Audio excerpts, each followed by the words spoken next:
అందరికీ నమస్కారం. ఈరోజు ఒక ముఖ్యమైన విషయం మాట్లాడదామని. దేశంలో ఆర్థిక సంక్షోభం దేశంలోనే కాదు, ప్రపంచంలోనే.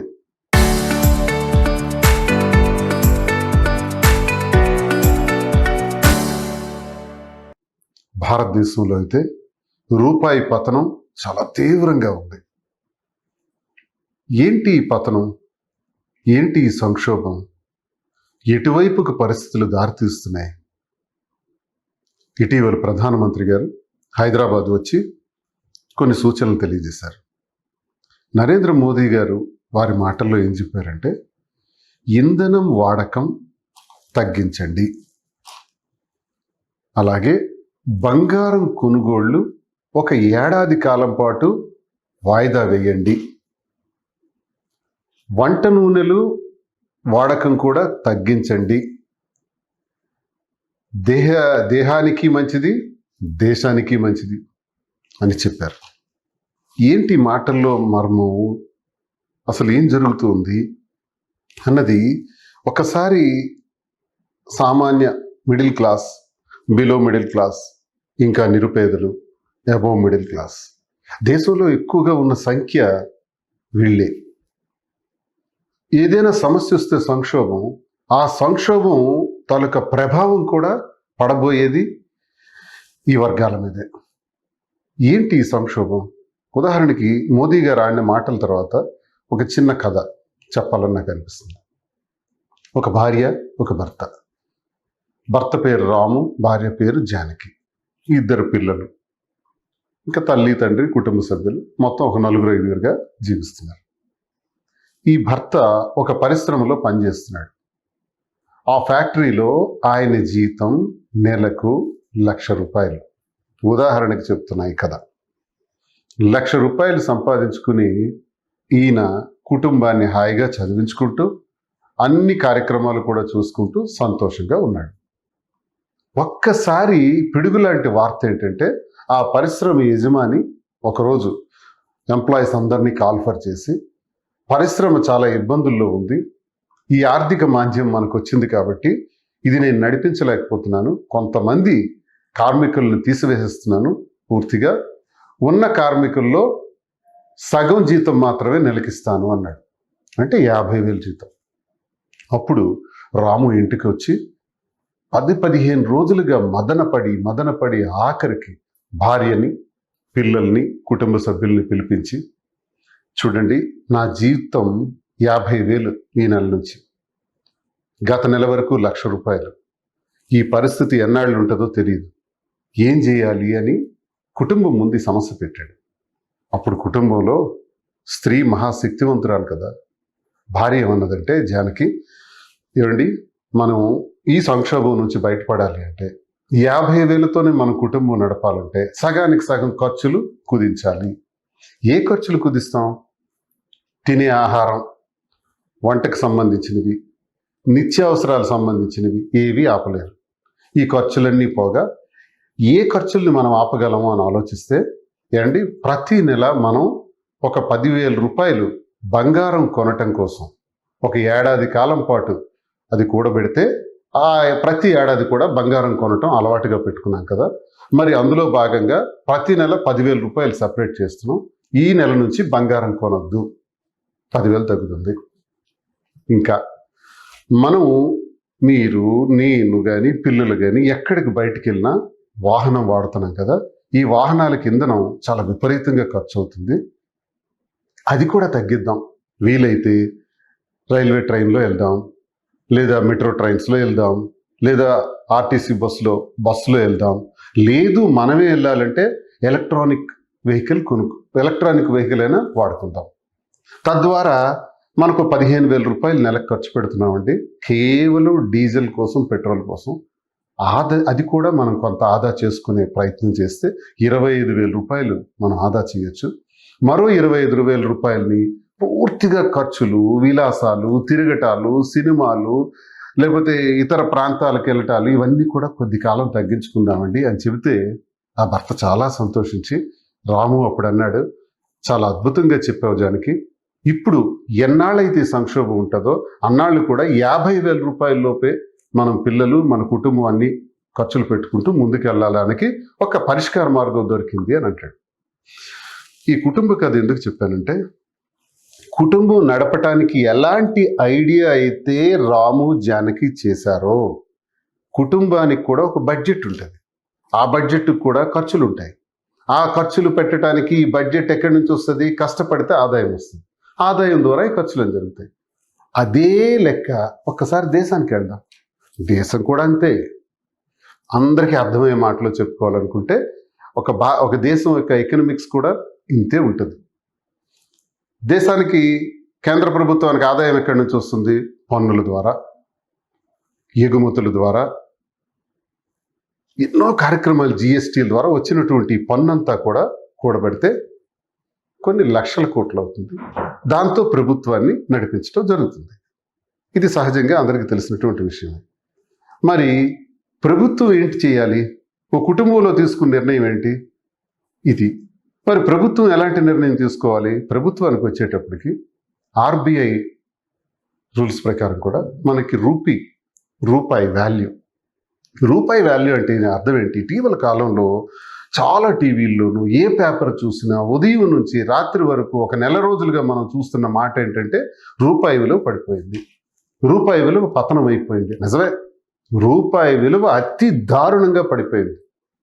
డాలర్ విలువ పెరుగుతుంది. ఏంటి రూపాయికి డాలర్కి తేడా? అసలు దీనివల్ల ప్రజలకు వచ్చినటువంటి నష్టం ఏంటి?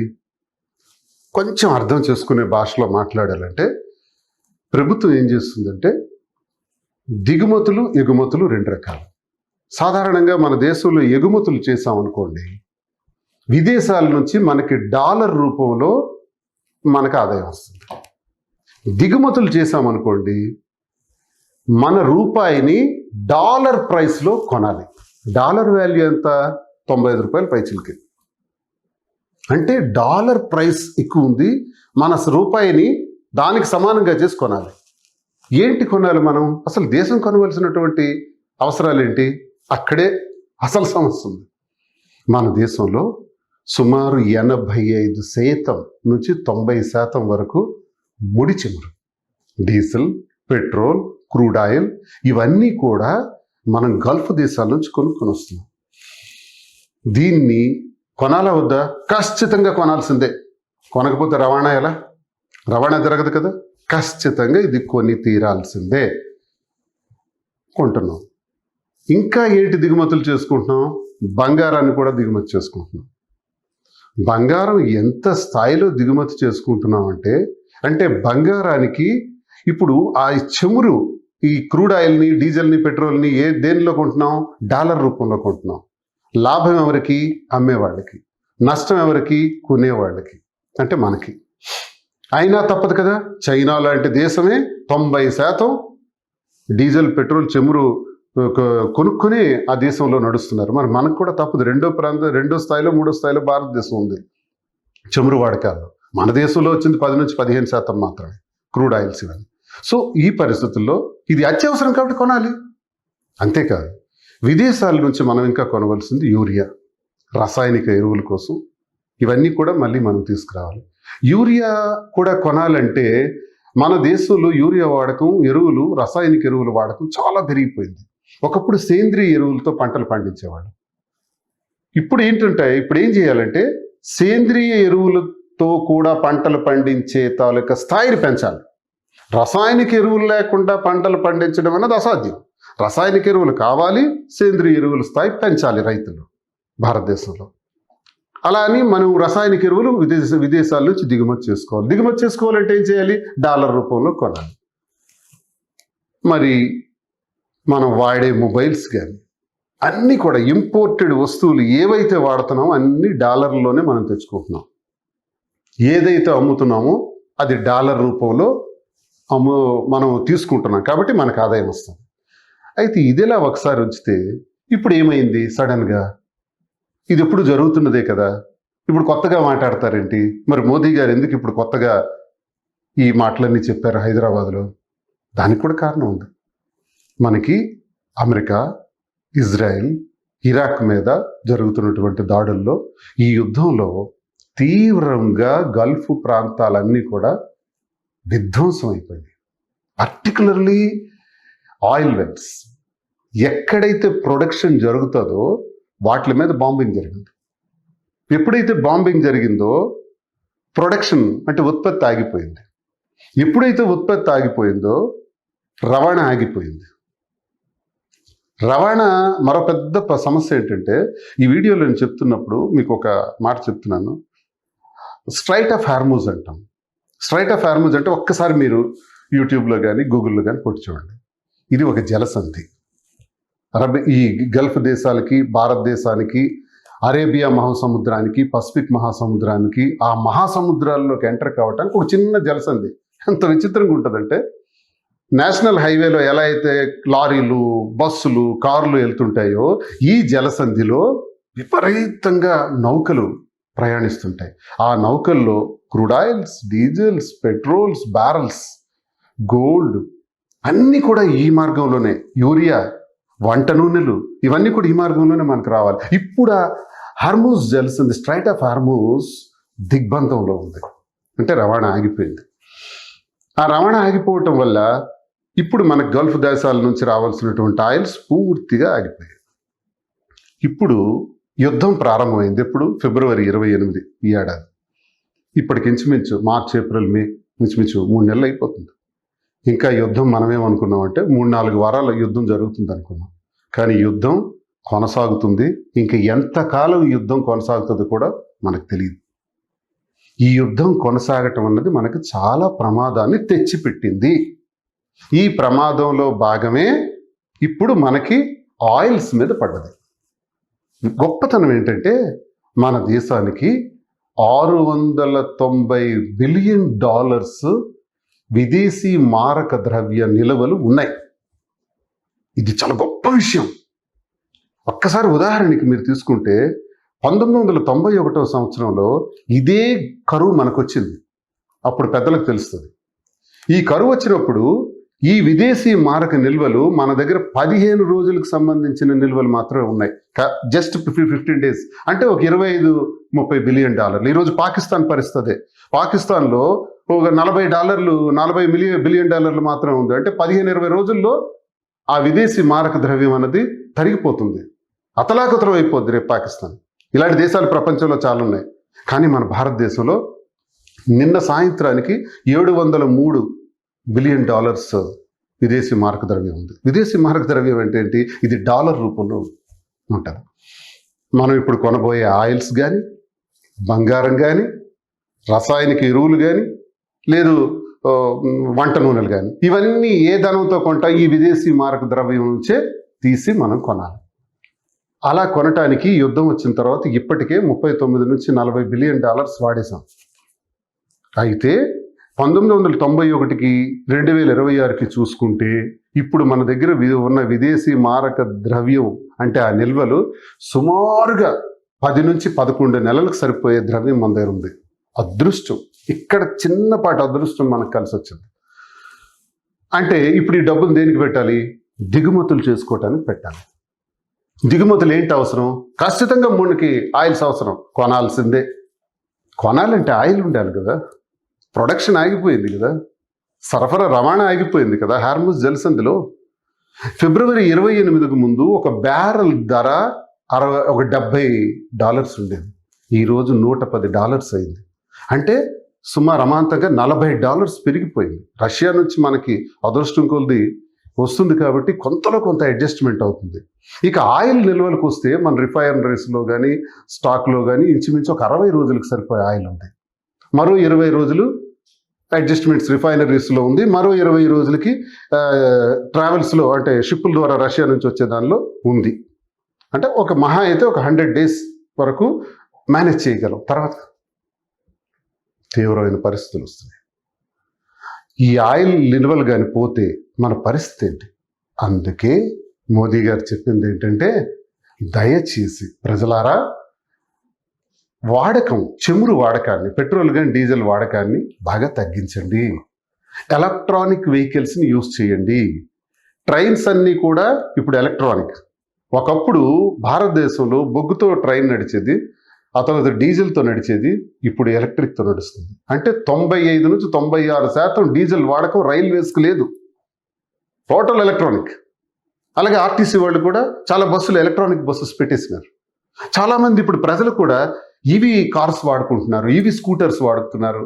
అంటే ఎలక్ట్రానిక్ వచ్చిన తర్వాత ఏమవుతుందంటే రాను రాను రాను రాను ఈ వాడకం పెరిగితే మనకి ఆయిల్స్ తాలూకా అవసరం తగ్గుతుంది. ఇది సడన్గా జరగదు, ఈ రోజు మోదీ గారు చెప్పినంత మాత్రం జరగదు, ఇట్ టేక్స్ టైం. కానీ ఈ సంక్షోభం ఇప్పుడు ఎదురైంది కాబట్టి కొంత వాడకం తగ్గించండి, మినిమైజ్ చేయండి అని మోదీ గారు చెప్పారు. అలాగే మనకి విదేశీ మారక ద్రవ్యం ద్వారా దిగుమతులు చేసుకోవాల్సినటువంటి అత్యవసరమైనవి ఆయిల్స్, ఎరువులు, మరి అలాగే వంట నూనెలు, వీటిని కూడా కొనాలి కదా. కొనాలి అంటే ఈ డబ్బులే మన దగ్గర 11 నెలలకు సరిపోయినటువంటి ఆదాయం ఉంది కదా. ఇంకొక వైపు ఆదాయాన్ని జనరేట్ చేయాలి, ఎగుమతులు పెంచాలి, పెంచితే డాలర్ రూపంలో మనకు వస్తుంది. ఈలోగా రూపీ వాల్యూ పతనమైపోయింది, చాలా తీవ్ర స్థాయికి పతనమైపోయింది. ఈ పరిస్థితుల్లో కొనడం అంటే చాలా కష్టంగా ఉంది కాబట్టి ఈ వాడకాలను తగ్గించండి. బంగారం అనేది కూడా కొనుద్దాంలా, ఒక ఏడాది కాలం పాటు ఆగుదాం, కొనుగోళ్ళు తగ్గిద్దాం. ఎందుకంటే బంగారానికి వస్తే మీకు విషయం తెలియజేయాలి, అందరికి అర్థమయ్యేటట్టు. ఏడాదికి 7,500 కోట్ల రూపాయలు ఖర్చు పెట్టి దిగుమతి చేసుకుంటున్నాం. అంటే బంగారాన్ని దేనిలో కొంటున్నాం? రూపాయలో కొంటున్నామా? డాలర్లో కొంటున్నాం. మరి డాలర్లో కొన్నటువంటి బంగారం 7,500 కోట్ల రూపాయలు మనం బంగారానికి వాడితే ఇప్పుడు అది అవసరం లేదు కదా. ఇప్పుడు ఆ బంగారం తెచ్చి ఎక్కడ పెడతాం? నిజమే, భారతదేశంలో ప్రతి ఒక్కరికి బంగారం అంటే చాలా ఇంట్రెస్ట్, ప్రీతి. ఒక రకంగా సెక్యూరిటీ కింద పెట్టుకుంటారు. ఈ బంగారాన్ని ఉంచుకుంటాం, రేపు బ్యాంకులో లోన్ పెట్టుకుంటాం, లేకపోతే అమ్ముకుంటాం, ఆ డబ్బులతో మేము రేపు మాకు భవిష్యత్తులో ఉపయోగపడుతుందని. కరెక్టే. ఆ రకంగా చూస్తే మన భారతదేశంలో 36,000 టన్నుల బంగారం ఉంది. మన భాషలో అర్థం కావాలంటే 36 లక్షల కేజీలు. కేజీ బంగారం ఇప్పుడు ఎంతండి? సుమారు 1,50,00,000 వరకు ఉంది. ఇలాంటివి 36 లక్షల కేజీల బంగారం భారతదేశంలో, ప్రపంచంలో నాకు తెలిసినంత బంగారం ఇంకెక్కడా లేదు, ఈ దేశంలో ఉంది. అది ఏ రూపంలో ఉంది? Stock, dead. దాన్ని వాడటానికి అవ్వదు. డీజిలా కొంటాం డాలర్ రూపంలో, మళ్ళీ దాన్ని వాడతాం, ఒక పని కోసం వాడతాం, ఒక ఫ్యాక్టరీ కోసం వాడతాం, ఒక ప్రయాణం కోసం వాడతాం. దానివల్ల ఫైనాన్స్ జనరేట్ అవుతుంది. మరి బంగారం వల్ల ఫైనాన్స్ ఎలా జనరేట్ అవుతుంది? డెడ్ అయిపోతుంది. గోల్డ్ని మానిటైజ్ చేయడానికి గత 30-40 సంవత్సరాల నుంచి ప్రభుత్వాలు ప్రయత్నిస్తున్నాయి, కానీ అది జరగటానికి చాలా ఇబ్బంది అవుతుంది. కాబట్టి బంగారం కొనుగోళ్ల మీద కొంత మనం స్పీడ్ తగ్గిస్తే ఈ విదేశీ మారక ద్రవ్యాన్ని ఏదైతే 11 నెలలకు సరిపోయినటువంటి మనకు దగ్గర $690 బిలియన్ ఉందో అది డీజిల్కి ఇతర అవసరాలకు వాడదాం. ప్రస్తుతానికి బంగారానికి సంబంధించి కొంచెం తగ్గిస్తే వాటి దిగుమతులు చేసుకునే అవసరం మనకు తగ్గుతుంది. డాలర్ రూపంలో అనవసరంగా మన రూపాయిని బయటికి పంపకూడదు అన్నదే ఇక్కడ కాన్సెప్ట్. ఇందుకు మీకు ఒక కథ చెప్పాను. రాము ఈ నెల నుంచి 50,000 రూపాయలు జీతం అంటే భార్య ఏం చెప్పింది? గోల్డ్కి సంబంధించి 10,000 రూపాయలు దాస్తున్నాం, అది ఆపేద్దామని చెప్పాను. డీజిల్కి సంబంధించి, పెట్రోల్కి సంబంధించి 15,000 ఖర్చు పెడుతున్నాం, అది కూడా ఆదా చేద్దామన్నది. శభాష్, ఒక మహిళ ఎంత చక్కగా ఆలోచించారు. ఇది కథ నేను చెప్తున్నాను కానీ ఒక దగ్గర జరిగింది, పేర్లు మార్చాను. అంటే ఆ మహిళ ఆలోచించేటట్టు దేశంలో ప్రజలందరం ఆలోచించలేమా? అందరూ ఆలోచిస్తే దేశ పురోగతికి ఎంత మంచిది. మోదీ గారు రాములాగే ఒక తండ్రిలా ప్రజలందరికీ ఈ మాట తెలియజేశారు, తగ్గించండి అని. ఇది మనం పాటించాల్సినటువంటి అవసరం వచ్చింది. కొంతమంది అంటారు, విమర్శిస్తారు, మోదీ విదేశాలు తిరుగుతున్నాడు. మోదీ విదేశాలు ఊరికే తిరగట్లేదండి, మన కోసం తిరుగుతున్నారు. ఆయనేమి విదేశీ విహారయాత్రల కోసం తిరగట్లేదు. కొంతమంది పెళ్లిళ్ళ కోసం డెస్టినీ మ్యారేజెస్ అని పెట్టారు, విదేశాలకు వెళ్ళి పెళ్లి చేస్తున్నారు. వద్దు, భారతదేశంలో కూడా పెళ్లి చేయండి, రూపాయిలో ఖర్చు అవుతుంది.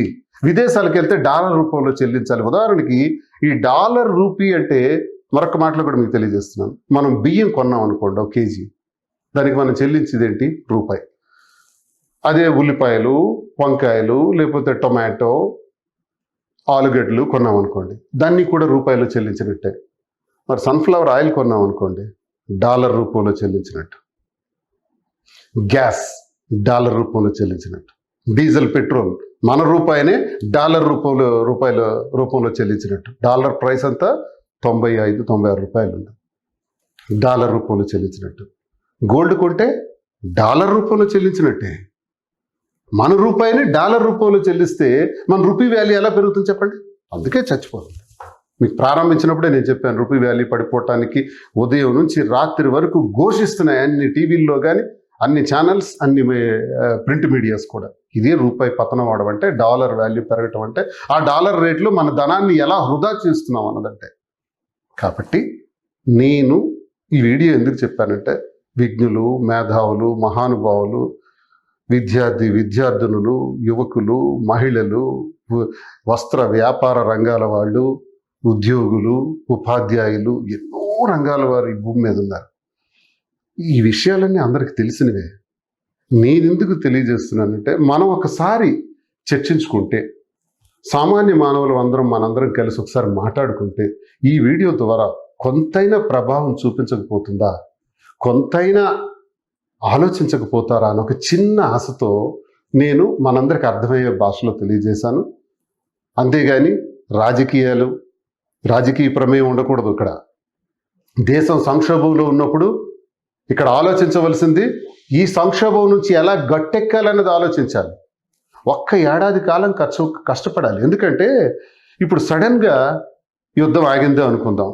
సో వాట్, యుద్ధం 3 నెలలుగా నడుస్తుంది, మరో 3 నెలలకు ఆగింది అనుకుందాం. ఆగిన తర్వాత ఏమవుతుంది? ఆయిల్ వెల్స్ అన్ని ధ్వంసం అయిపోయినాయి కదా. మళ్ళీ అవి రీసెట్ చేయాలంటే, మళ్ళీ అవి రీసెట్ చేస్తేనే ఉత్పత్తి వస్తుంది. ఉత్పత్తి వస్తేనే స్ట్రైట్ ఆఫ్ హార్మూజ్ నుంచి మళ్ళీ రవాణా ప్రారంభమవుతుంది. అది రవాణా ప్రారంభం అవ్వాలంటే ఏం చేయాలి? మళ్ళీ ఉత్పత్తి ప్రారంభించాలి. ఉత్పత్తి ప్రారంభించాలంటే ఇప్పుడున్న పరిస్థితుల్లో యుద్ధం ఆగినా కూడా 6 నెలల నుంచి 5-6 సంవత్సరాలు పడుతుంది. ఇది నిపుణులు, ఎకనామిస్ట్స్, మహా వ్యాపారవేత్తలు చెప్పినటువంటి మాటలు ఇవి. నేను ఊహించి చెప్పింది కాదు.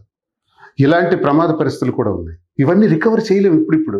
ఒకవేళ రికవరీ చేసినా ఆయిల్ సరఫరా ఉత్పత్తి ప్రారంభం అవ్వాలి, ఆయిల్ రవాణా రావాలి, మన దేశానికి రావాలి. ఈలోగా మనం ప్రపంచ దేశాలతో నరేంద్ర మోదీ గారు ఏర్పాటు చేసుకున్న సత్సంబంధాల వల్ల రష్యా నుంచి కొంత మనకి అవకాశం ఉంది. కొన్ని పరిస్థితుల నుంచి మనం ఈవెన్ ఇరాక్ నుంచి కూడా మనకి కొంత వస్తుంది, కానీ అత్యధిక రేటుతో వస్తుంది. $110 కొంటున్నాం ఒక బ్యారెల్. మహా అయితే యుద్ధం ఆగిన తర్వాత $70 కొనేవాళ్ళం ఒక బ్యారెల్.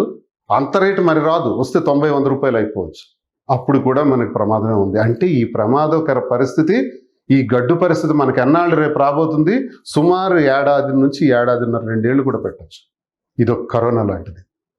కరోనా వచ్చిన తర్వాత మనం ఒక గొప్ప విషయాన్ని నేర్చుకున్నాం, ఆరోగ్యాన్ని కాపాడుకోవటం, ఆరోగ్య సూత్రాలను పాటించడం అలవాటు చేసుకున్నాం.